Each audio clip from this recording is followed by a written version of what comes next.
இசைப்புயல் AR ரெஹ்மானின் உலக இசை சுற்றுப்பயணம் வரும் 11ஆம் தேதி அமெரிக்காவில் தொடங்குகிறது. கனடா, ஜெர்மனி, பிரான்ஸ் உள்ளிட்ட பல்வேறு நாடுகளில் 44 நாட்களுக்கு அவரது இசை நிகழ்ச்சிகள் நடைபெற உள்ளன.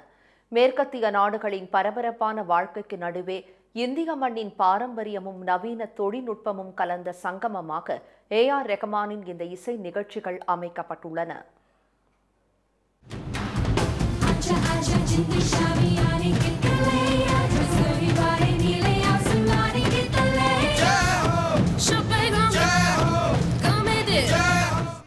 ஜெய்ஹோ என்ற இந்த முழக்கத்துடன் தான் துவங்கவிருக்கிறது இசை புயலின் உலக சுற்றுப்பயணம். உலகின் பிரபல இசை விருதான கிராமியையும் திரையுலகின் உயரிய விருதான ஆஸ்கரை 2 முறையும் வென்ற இந்திய இசை கலைஞனின் சூறாவளி பயணம் வரும் 11ஆம் தேதி நியூயார்க் நகரின் நசார் கொலாசியத்தில் நடைபெறும் இசை நிகழ்ச்சியோடு தொடங்குகிறது. தொடர்ந்து New Jersey, Washington DC, Chicago, San Francisco, Los Angeles, Texas என தொடரவிருக்கிறது இந்த இசை கொண்டாட்டம்.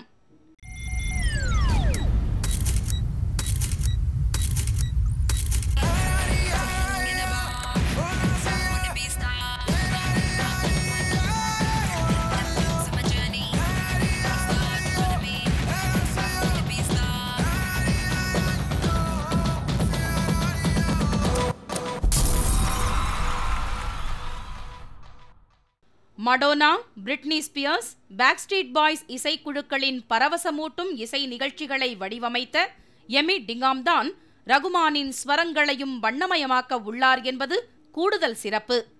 இந்திய பாரம்பரியம், அதன் வேற்றுமையில் ஒற்றுமை காணும் உன்னதம் ஆகியவற்றை இந்த இசை பயணம் உலக மக்களுக்கு எடுத்துக்காட்டும் என்கிறார் ஏஆர் ரஹ்மான்.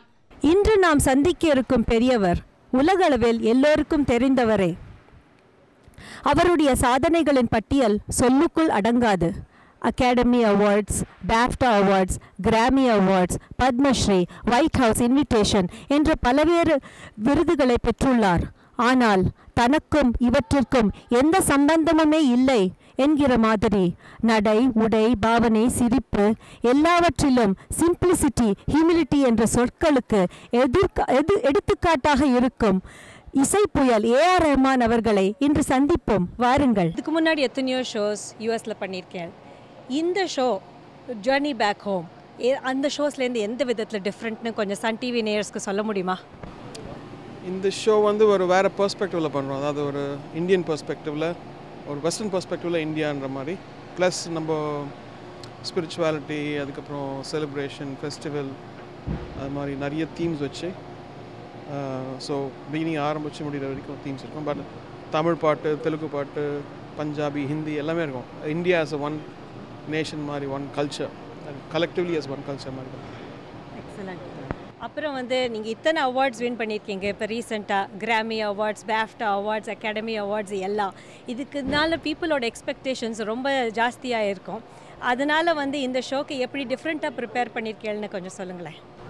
இந்த ஷோ ஒரு எல்ஏலேருந்து ஒரு டேரக்டர் பண்ணுறாங்க. அவங்க பிரிட்னி ஸ்பியர்ஸ், அதுக்கப்புறம் மெடோனா அவங்களுடைய ஷோலாம் பண்ணியிருக்காங்க. ஸோ அவங்க இது பண்ணாங்க. ப்ரொடியூசர் என்னுடைய பழைய ஷோ டைரக்டர் தீபக் கிட்டானி ப்ரொடியூஸ் பண்ணுறாரு. ஸோ எங்கள் பழைய டீம் ப்ளஸ் புது டீம்ஸ் கலந்து. Very good. அப்புறம் நீங்கள் சென்னையில் ஒரு கேஎம் கன்சர்வேட்டரி ஆஃப் மியூசிக்ங்கிறத ஆரம்பிச்சிருக்கேன். அதோட நோக்கம் என்ன, அது இளைஞர்களுக்கு எப்படி ஹெல்ப் பண்ண போகிறதுன்னு கொஞ்சம் தமிழ் நேயர்களுக்கு சொன்னால் ரொம்ப சந்தோஷப்படுவாங்க. கேஎம் கன்சர்வேட்டரி இந்தியாவில் நம்ம ஒரு ஆர்கெஸ்ட்ரா, ஒரு சிம்பனி ஆர்கெஸ்ட்ரா வரணுன்ற நோக்கத்தோடு பண்ணுறோம்.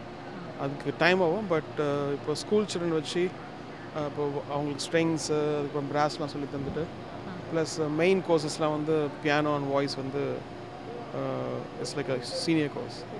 பட் சில்ட்ரன் அரௌண்ட் 6 வயசுலேருந்து ஆரம்பிக்க போகிறோம். ஏற்கனவே 2 வருஷமாக அது நடக்குது. இன்னும் அதை எக்ஸ்பேண்ட் பண்ணிட்டு. எக்ஸலண்ட். ரொம்ப நன்றி எங்களோட பேசினதுக்கு. தேங்க்யூ. அமெரிக்கா மட்டுமின்றி கனடா, ஜெர்மனி, பிரான்ஸ், பிரிட்டன் என பல்வேறு நாடுகளின் 16 முக்கிய நகரங்களில் நடைபெறவுள்ள இசை நிகழ்ச்சிகளில் பிரபல இந்திய பாடகர்களான ஹரிஹரன், ஜாவேத் அலி, நவீன்குமார், பாப் இசை உலகின் டகு ஹிரேனோ, ஜான் பீஸ்லி ஆகியோரும் கலக்கவிருக்கிறார்கள். Jai Ho concert the journey home world tour என பெயரிடப்பட்டுள்ள இந்த இசை சங்கமம் 1.5 மாத உற்சாக பயணத்துக்கு பிறகு ஜூலை 25ஆம் தேதி லண்டனில் நிறைவடைகிறது.